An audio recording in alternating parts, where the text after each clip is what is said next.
Monsieur le Président du Conseil constitutionnel,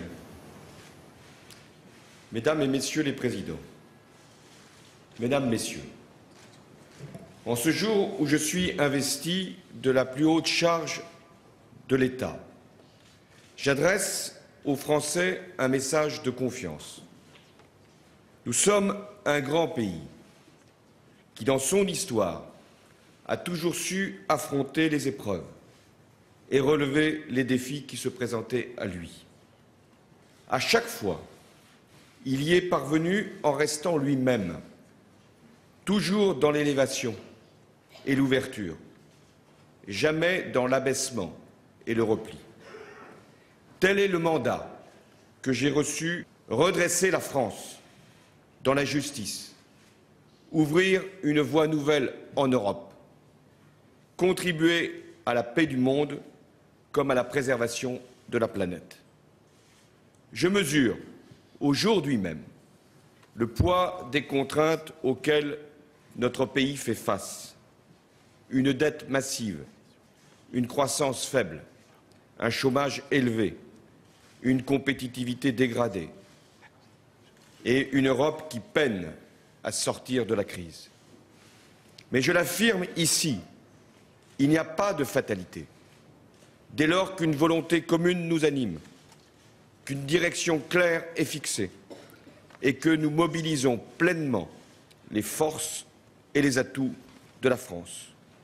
Ils sont considérables: la productivité de nos travailleurs, l'excellence de nos chercheurs, le dynamisme de nos entrepreneurs, le travail de nos agriculteurs, la qualité de nos services publics, le rayonnement de notre culture et notre langue, sans oublier la vitalité de notre démographie et l'impatience de notre jeunesse. La première condition de la confiance retrouvée, c'est l'unité de la nation. Nos différences ne doivent pas devenir des divisions, nos diversités des discordes. Le pays a besoin d'apaisement, de réconciliation, de rassemblement.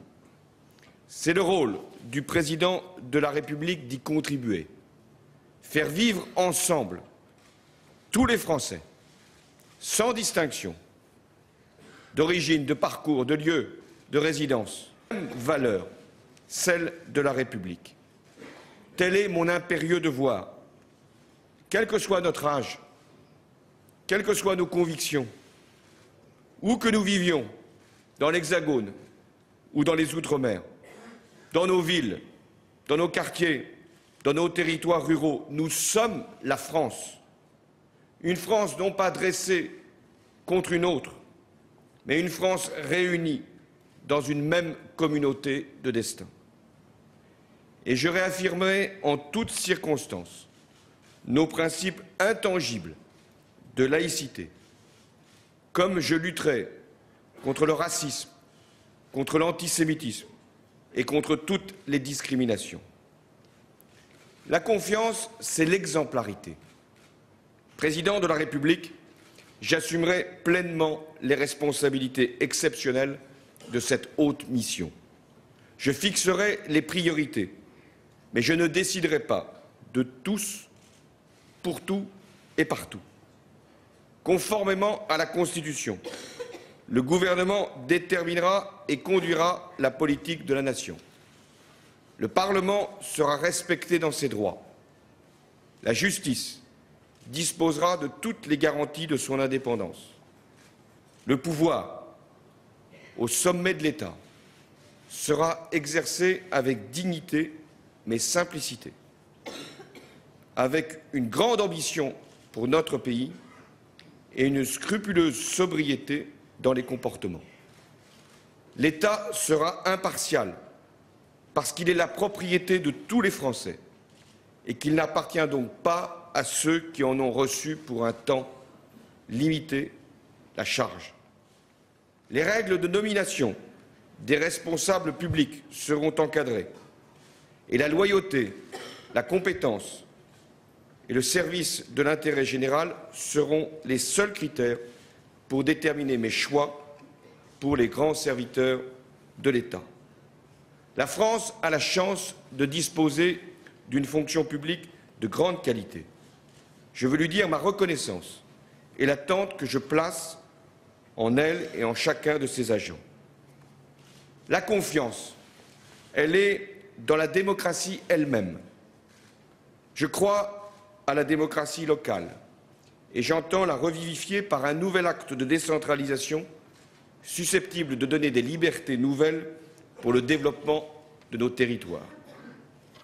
Je crois en la démocratie sociale et de nouveaux espaces de négociation seront ouverts aux partenaires sociaux que je respecterai, aussi bien les représentants des syndicats de salariés que les organisations professionnelles. Je crois à la démocratie citoyenne, celle des associations et des engagements civiques qu'elles mobilisent. Les bénévoles seront soutenus pour leur dévouement pour la République. La confiance, elle repose sur la justice, dans les choix. La justice dans la conception même de la création de richesses. Il est temps de remettre la production avant la spéculation, l'investissement d'avenir avant la satisfaction du présent, l'emploi durable avant le profit immédiat.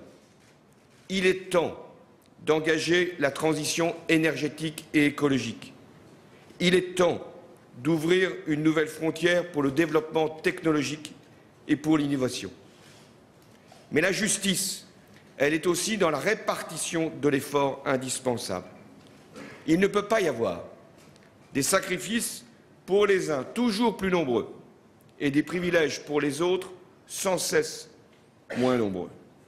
Ce sera le sens des réformes que le gouvernement conduira avec le souci de récompenser le travail, le mérite, l'initiative et de décourager la rente et les rémunérations exorbitantes.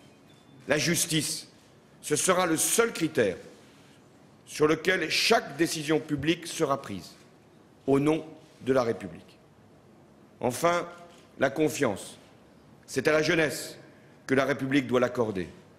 Je lui rendrai la place qui doit être la sienne, la première. C'est le fondement de mon engagement pour l'école de la République, car sa mission est vitale pour la cohésion de notre pays, pour la réussite de notre économie et pour la promotion de chacun. C'est la volonté qui m'anime pour rénover la formation professionnelle, pour accompagner les jeunes vers l'emploi et lutter contre toutes les précarités. Ce sera aussi la belle idée du service civique que j'entends relancer. Mesdames, Messieurs, en ce jour, bien des peuples, et d'abord en Europe, nous attendent et nous regardent. Pour surmonter la crise qui la frappe, l'Europe a besoin de projets, elle a besoin de solidarité, elle a besoin de croissance. À nos partenaires, je proposerai un nouveau pacte qui alliera la réduction nécessaire des dettes publiques avec l'indispensable stimulation de l'économie. Et je leur dirai la nécessité pour notre continent de protéger dans un monde si instable non seulement ses valeurs, mais ses intérêts, au nom du principe de réciprocité de nos échanges commerciaux. La France est une nation engagée dans le monde, par son histoire, par sa culture, par ses valeurs d'humanisme, d'universalité, de liberté. Elle y occupe une place singulière. La Déclaration des droits de l'homme et du citoyen a fait le tour du monde. Nous devons en être, et moi le premier, les dépositaires, et nous situer aux côtés de toutes les forces démocratiques du monde qui se recommandent de ces principes. La France respectera tous les peuples. Elle sera partout fidèle à la vocation qui est la sienne, défendre la liberté des peuples, l'honneur des opprimés, la dignité des femmes. En cet instant, et j'en mesure la solennité, où je suis chargé de présider la destinée de notre pays et de le représenter dans le monde, je salue mes prédécesseurs, tous ceux qui, avant moi, ont eu la responsabilité de conduire la République. Charles de Gaulle, qui a mis son prestige au service de la grandeur et de la souveraineté de la France. Georges Pompidou, qui fit de l'impératif industriel un enjeu national. Valéry Giscard d'Estaing, qui relança la modernisation de la société française. François Mitterrand, pour lequel j'ai une pensée toute particulière aujourd'hui même, qui fit tant pour faire avancer les libertés et le progrès social. Jacques Chirac, qui marqua son attachement aux valeurs de la République. Nicolas Sarkozy, à qui j'adresse mes vœux pour la nouvelle vie qui s'ouvre devant lui. Mesdames, Messieurs, je veux servir une grande cause, le rassemblement, le redressement, le dépassement. Et l'espoir doit en être le fil conducteur. Vive la République et vive la France. Voilà donc ce discours très applaudi de François Hollande.